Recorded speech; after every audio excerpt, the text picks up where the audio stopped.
So this is how my tofu scramble, well, my version of tofu scramble in a breakfast burrito form with my tortilla wrap recipe. Oh man, gluten-free vegan tortilla wraps. Yeah, it's a car show. Look at this. It's a car show. I'm just joking. All right. I need some better lighting in here. You see that mushroom there? Looks good. There's a nice mushroom there. Shiitake mushrooms. I better fix myself some lunch. Lunch is a good idea, but we'll take care of it. You need to rest, right, Daniel? Right. You need to rest. We'll take care of it. Come on, Dad.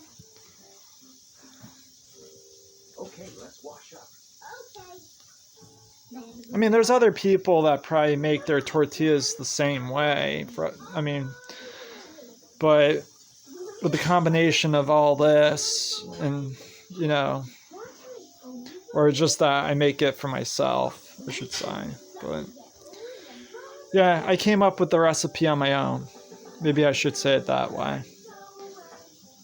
So I also use Himalayan salt in the wraps instead of sea salt, sea salt is more commonly used in homemade recipes that I've came across in, let's say, vegan recipe books in the past. They usually say sea salt, but a lot of raw foodists, this isn't raw food vegan, but this is just like traditional vegan food in some ways, with the exception of let's say, the way vegan food used to be, let's say, in the 60s, they didn't really, they could have made something like this in the 60s, but usually, let's say, their veggie burgers were like rice and bean. Food combining was like their method of, that was in their whole food.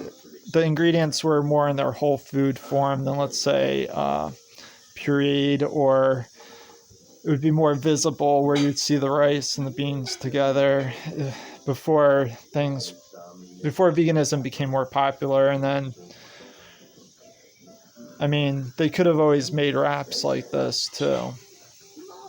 I'm pretty sure in the 70s people made vegan food similar to this, and probably goes as far back as that.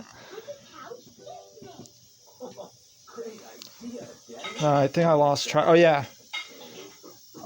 Usually Himalayan salt is very popular to use in like raw food veganism, and traditional sea salt instead of table salt is used in, let's say, homemade recipes that you would bake or cook or fry or whatever when it comes to veganism. But I use Himalayan salt in most of my food that I make now, which has 84 minerals in it. Table salt is usually used as like kind of like a food additive when you're eating things that are not homemade and that do not really include salt. Usually people who eat meat, for instance, would add table salt sometimes to their food, or let's say when you're eating something with potatoes, people who don't make homemade food or do not cook for themselves usually use table salt as a food, just like a food additive on their like French fries, for instance, or potatoes.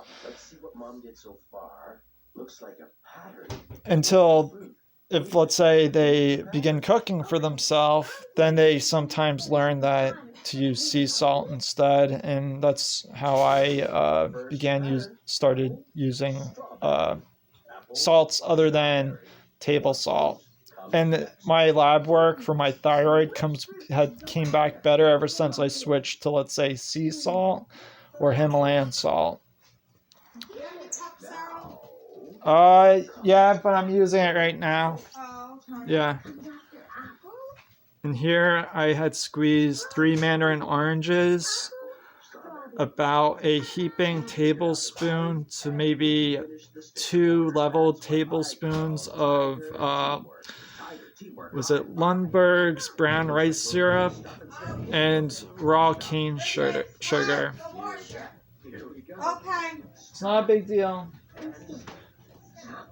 The turbinado raw sugar, I add about, let's say, 6 to 7 level tablespoons in with the mandarin orange juice, Oh, sorry. followed by some of this clementine Mom, seltzer water,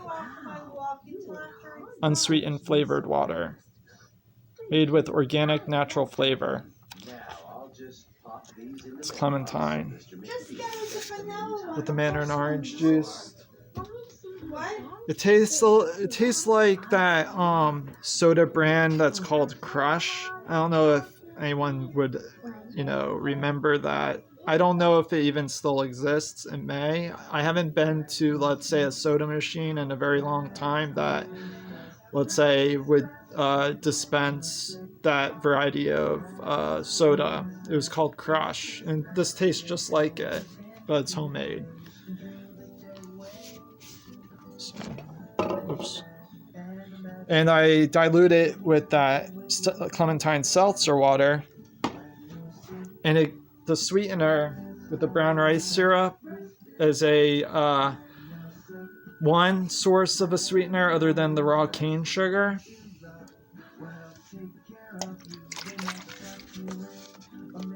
You can use an entire seltzer bottle. This is 1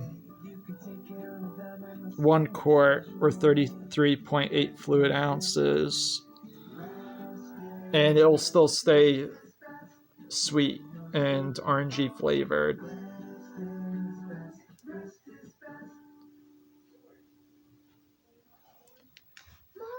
I thought of one more thing to help you Oh. feel better.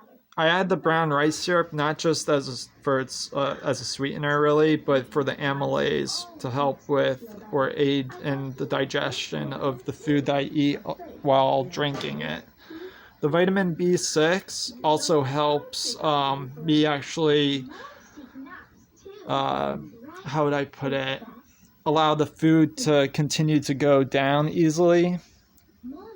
I have a bit of acid reflux usually, or indigestion if I drink something else sometimes. It may be the vitamin B6 that actually is doing the work. There are people who are considered vitamin B6 dependent, and I may be one of those types of people where I need to replenish myself with vitamin B6 because 18 years